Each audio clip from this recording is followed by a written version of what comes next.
Close to me. First చెప్పాల్సిన విషయం ఏంటంటే, ఈ మూవీ 18+ ఫ్యామిలీతో చూసారనుకోండి కొల్లబొడి చేస్తారనమాట. 18+ ఓకే.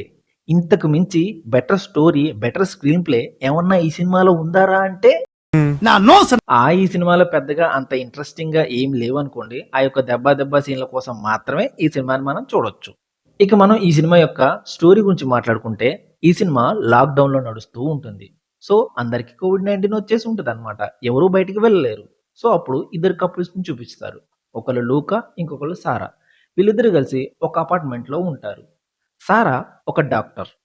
సో, అందుకే తను రోజు హాస్పిటల్‌కి వెళ్ళాల్సి వస్తుంది. ఓవర్ టైమ్ కూడా రోజు చేస్తుంది.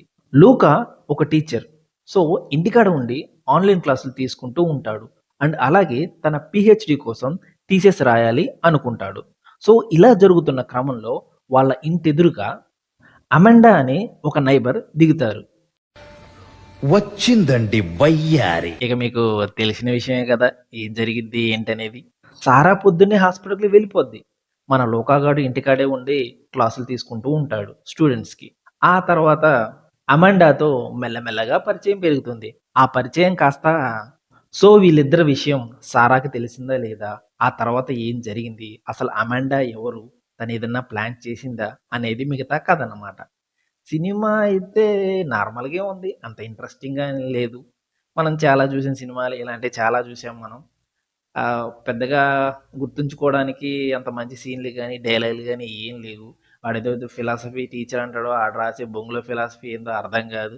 కనీసం వాడు అనుకునే ఫిలాసఫీ వాడైనా లైఫ్‌లో అప్లై చేస్తాడా అంటే అదేం లేదు. పక్కింటి వాళ్ళ కోసం ఆశపడతాడు. ఆ తర్వాత లైఫ్ బుగ్గిపాలైద్దనుకోండి. ఆడి లైఫ్ బుగ్గి ఎలా అయిపోయింది అనేది మీరు క్లైమాక్స్‌లో చూడండి. కొద్దిగా అడ్డదిడ్డంగా పోతా ఉంటది. అంత ఇంట్రెస్టింగ్ ఏం లేదులెండి సినిమా. సినిమా చూడాలి అనుకుంటే ఆ యొక్క దెబ్బ సీన్‌ల కోసమే చూడాలి. మిగతాదంతా అలా అలా స్కిప్ చేసుకుంటా ఎళ్ళిపోవచ్చు. అయినా గాని సినిమాలో ఏం లేదు గాబట్టే అలాంటివి పెట్టినట్టున్నారు ఆ సీన్‌లు. కనీసం ఆ సీన్‌ల కోసమైనా సినిమా చూస్తారేమో అని. ఈ సినిమా గంట 40 నిమిషాలుంది. అంతసేపు ఈ సినిమాని చూసి అనవసరంగా మీ టైంని వేస్ట్ చేసుకోకండి. ఓన్లీ మేము ఆ సీన్‌లు మాత్రమే చూస్తా ఉంటే, ఆ సీన్‌లు మహా అయితే ఒక 5, 10 నిమిషాలో ఉంటాయి. No issue. అవి చూసేసి సినిమాని లైట్ తీసుకోండి. ఆ టైంలో మిగతా ఏదైనా మంచి సినిమా ఏదన్నా చూడండి. బెటర్ అనమాట. ఎలాగో ఈ సినిమా తెలుగులోనే ఉంది కాబట్టి కొద్దిగా ఇంట్రెస్టింగ్‌గా ఉండొచ్చు. అండ్ ఎక్కడుందో కూడా మీకు తెలుసు. నేను చెప్పాల్సిన అవసరం లేదు. ఓకేనా? బాయ్. క్లాప్స్ బా